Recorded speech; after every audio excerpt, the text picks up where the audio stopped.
हिस्से इन दिनों भीषण बारिश और बाढ़ की चपेट में है। जम्मू कश्मीर से लेकर पंजाब, हरियाणा, उत्तराखंड और हिमाचल प्रदेश तक जल प्रलय ने व्यापक तबाही मचाई है।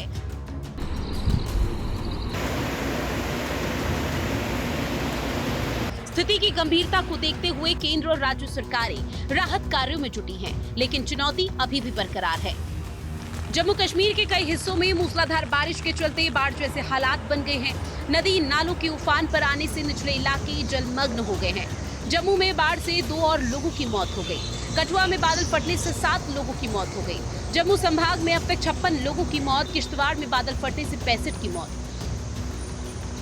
14 अगस्त से अब तक 130 लोगों की मौत हो चुकी है। हालातों का जायजा लेने के लिए केंद्रीय गृह मंत्री अमित शाह खुद जम्मू पहुंचे और बाढ़ प्रभावित क्षेत्रों का दौरा किया। केंद्रीय गृह मंत्री अमित शाह ने जम्मू कश्मीर में बाढ़ पर मुख्यमंत्री उमर अब्दुल्ला, एलजी मनोज सिन्हा और अधिकारियों के साथ समीक्षा बैठक की। उन्होंने राहत और पुनर्वास कार्यों में तेजी लाने के निर्देश दिए। केंद्रीय गृह मंत्री अमित शाह ने एक्स पर पोस्ट कर बाढ़ पीड़ितों की मदद का आश्वासन दिया। उत्तराखंड में बादल फटने की घटना ने हालात और बिगाड़ दिए हैं। बीते कुछ ही दिनों में उत्तरकाशी, चमोली, रुद्रप्रयाग, बागेश्वर और पिथौरागढ़ सहित कई जिलों में बादल फटने की घटनाएं सामने आई। बादल फटने के बाद आए मलबे के सैलाब में जान माल का भारी नुकसान हुआ और कई गांव देखते ही देखते इस सैलाब में बह गए। अचानक आई इस आपदा ने कई घरों को तहस नहस कर दिया और कई लोग लापता हो गए। वहीं मौसम विभाग ने आने वाले दिनों में और भारी बारिश की चेतावनी दी। पंजाब में भारी बारिश के चलते स्थिति और भी भयावह हो गई है। राज्य के 1300 से अधिक गांव बाढ़ की चपेट में आ चुके हैं। खेत, सड़कें और मकान पानी में डूब गए। फसलों को भारी नुकसान हुआ और हजारों लोग राहत शिविरों में शरण लिए हुए हैं।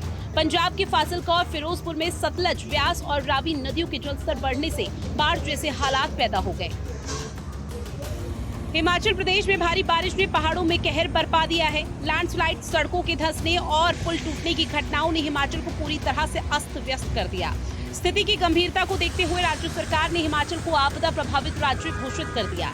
शिमला, कांगड़ा और मंडी जिलों में बादल फटने और भूस्खलन की घटनाओं में अब तक कई लोगों की मौत हो चुकी है, जबकि दर्जनों लोग लापता बताए जा रहे हैं। ग्रामीण इलाकों में अचानक आई बाढ़ ने घरों को तहस नहस कर दिया। कई जगह पुल और सड़कें टूट जाने से गांव का संपर्क मुख्य मार्गों से कट गया। हरियाणा में भी भारी बारिश और बाढ़ से कृषि क्षेत्र को बड़ा झटका लगा। अब तक 2.5 लाख एकड़ में खड़ी फसलें बर्बाद हो चुकी हैं। इससे किसानों को गहरा आर्थिक नुकसान हुआ। सरकार ने मुआवजे और राहत की प्रक्रिया शुरू कर दी, लेकिन नुकसान की भरपाई आसान नहीं होगी। राजधानी दिल्ली में यमुना नदी का जलस्तर फिर से खतरे के निशान के पास पहुंच गया। लगातार हो रही बारिश और पहाड़ी इलाकों से पानी छोड़े जाने के कारण नदी उफान पर है। प्रशासन ने तटीय इलाकों में अलर्ट जारी कर दिया और लोगों से सतर्क रहने की अपील की। यमुना के बढ़े हुए जलस्तर को देखते हुए दिल्ली सरकार भी अलर्ट मोड पर है। राष्ट्रीय राजधानी दिल्ली में यमुना का जलस्तर लगातार खतरे के निशान के ऊपर बरकरार है, क्योंकि हथनी कुंड बैराज से बीते दिन 3 लाख के लगभग क्यूसेक पानी छोड़े जाने के चलते स्थिति इस कदर हो चुकी है। लेकिन इसके आसपास रहने वाले जो लोग हैं उनसे एक बार बात कर लेना चाहेंगे कि आखिर किस तरीके से देख रहे, क्योंकि पहले एक तस्वीर अपने दर्शकों को दिखाएंगे कि लगातार यहाँ पर यमुना के बढ़ते जलस्तर को लेकर के जो पानी का प्रवाह है वो लगातार यहाँ पर बरकरार है। बाढ़ जैसे हालात को लेके क्या कहेंगे? बाढ़ तो आ रही है, पीछे से पानी छोड़ा गया है। 2023 में भी बाढ़ आई थी। जो निचले इलाका है जो लोग उसमें रहते हैं उन लोगों को अलर्ट कर दिया गया है कि ज्यादा पानी आएगा तो बाहर वहाँ से हट जाओ। यमुना जलस्तर जो है वो खतरे के निशान के ऊपर बरकरार है, कैसे देखते हैं इसे और क्या मन में कोई डर है या नहीं?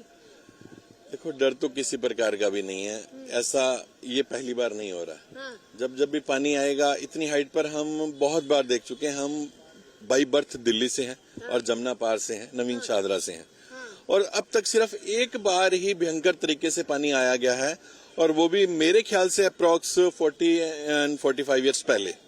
वो पानी एक बारी मॉडल टाउन की तरफ बह गया था, इतना हाइट आ गया था। उन्होंने हिंडन एयरपोर्ट को बचाने के लिए इधर पानी फेंका था। आज तक उतनी हाइट का पानी नहीं आया।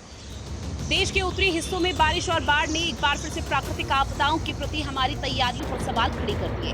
अब वक्त है कि राहत के साथ साथ दीर्घकालीन रणनीति पर भी गंभीरता से विचार किया जाए, ताकि हर साल इस तरह की त्रासदी दोहराई न जाए। ब्यूरो रिपोर्ट, हिंदी खबर।